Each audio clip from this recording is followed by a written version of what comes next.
Bonjour à tous et bienvenue sur le podcast de Et si on allait au théâtre ce soir? Je me présente, je suis Sacha et comme vous pouvez vous en douter, je suis passionnée, voire même complètement accro, au théâtre et spectacles en tout genre. Sur ce podcast et sur le blog du même nom, je vous parle de spectacles que j'ai vus et appréciés et je vous dis pourquoi. Et peut-être que vous aussi, ça vous donnera envie d'aller les découvrir. En tout cas, je l'espère.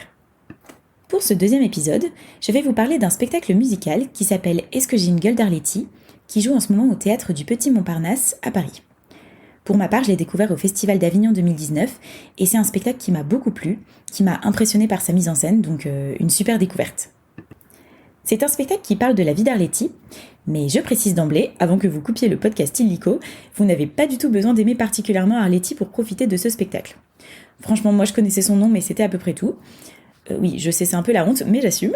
Mais je suis en aucun cas une grande fan d'Arletty si ça peut vous rassurer quant à l'appréciation que je vais donner sur ce spectacle.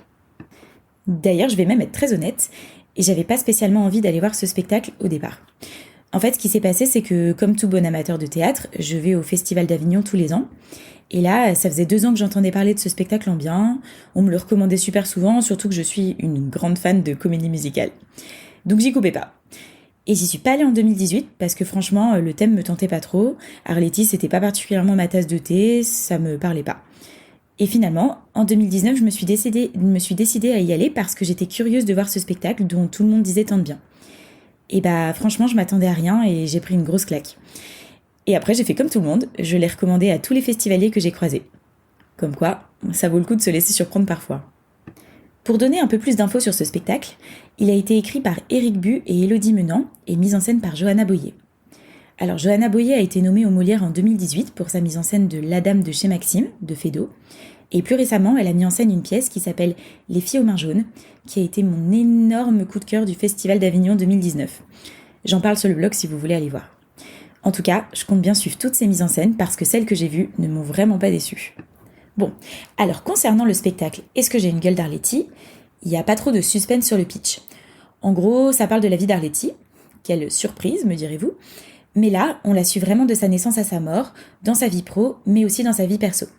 Et là, vous verrez qu'elle a une vie bien compliquée et qu'on ne s'imagine pas forcément. Pour donner un peu plus de contexte, Arletty, c'est une actrice et chanteuse française qui a vécu dans les années 90, donc très précisément de 1898 à 1992, donc elle a plutôt bien vécu cette dame. Elle commence sa carrière dans les music-halls avant de se mettre au théâtre. Et surtout, elle a joué dans des films super connus comme Hôtel du Nord. C'est de là qu'est tirée l'expression que vous attendez tous. Atmosphère, atmosphère, est-ce que j'ai une gueule d'atmosphère? Je suis sympa, je vous épargne l'imitation de la voix d'Arletty. Et elle a aussi joué dans Les Enfants du Paradis, qui je pense vous dira quelque chose. Sa vie personnelle est aussi connue parce qu'elle tombe amoureuse pendant l'occupation d'un officier allemand. Donc forcément, c'est pas du goût de tout le monde, et ça brise littéralement sa carrière.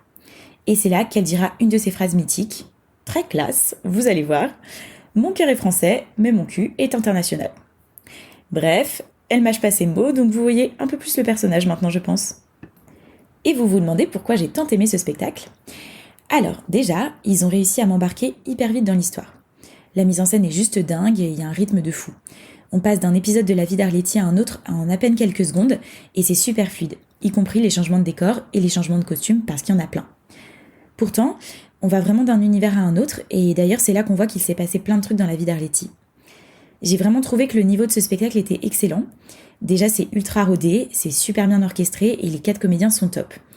Alors il y a une comédienne qui joue uniquement le rôle d'Arletty, et elle est géniale, elle imite vraiment sa voix à la perfection, et en plus elle joue avec le public, donc franchement c'est assez bluffant.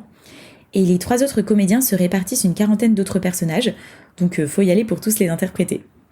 Mais ils le font hyper bien, et on oublie complètement que le comédien a joué 10 autres rôles juste avant, donc mission accomplie. Alors c'est un spectacle musical, mais ce qui est bien, c'est qu'il n'y a pas une chanson toutes les 10 secondes non plus, et on n'est pas en train de faire avancer l'histoire en chanson. Là, c'est des chansons et des chorégraphies qui ponctuent vraiment la pièce, qui tombent au bon moment, et en plus, c'est plutôt bien chanté et bien dansé. En gros, je crois que vous avez compris, j'ai passé un super moment. Ça dure 1h25, mais ça passe à toute vitesse. Franchement, limite j'étais triste que ça se termine. Et en plus, j'ai appris plein de trucs sur la vie d'Arletty. Enfin, perso, j'ai surtout découvert sa vie parce que je la connaissais pas du tout, et j'ai adoré. Pour moi, c'est un spectacle qui est facile d'accès, qui peut s'adresser à tout le monde parce qu'il est très divertissant et pas compliqué à suivre. Il faut pas spécialement être amateur de comédie musicale, parce que c'est plus du théâtre musical qu'une vraie comédie musicale. Donc c'est aussi une bonne manière d'approcher ce genre si vous n'en êtes pas très fan. Je sais qu'il y a des gens qui n'aiment pas trop ça, donc c'est un peu l'occasion. Concernant les infos pratiques de la pièce, parce que je suis sûre que maintenant vous mourrez d'envie d'aller la découvrir. Le spectacle a eu tellement de succès à Avignon qu'il est programmé à Paris, donc super nouvelle pour ceux qui habitent dans le coin. Ça joue au Théâtre du Petit Montparnasse jusqu'au 1er mars 2020 et vous trouverez les billets sur toutes les plateformes de billetterie habituelles.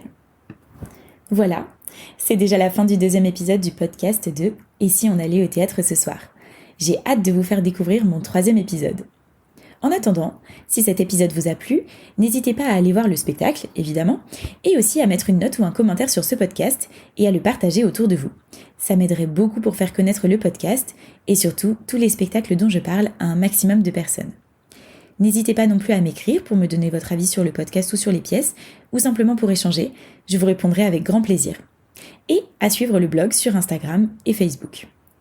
La critique écrite de ce spectacle est disponible sur le site et si on allait au théâtre ce soir.com, vous aurez le lien dans les notes de l'épisode. N'hésitez pas à visiter le site pour voir tous nos autres articles et les différentes rubriques. Par exemple, si vous aimez les spectacles musicaux comme celui-ci, il y a une rubrique dédiée à ce genre. Un grand merci pour votre écoute.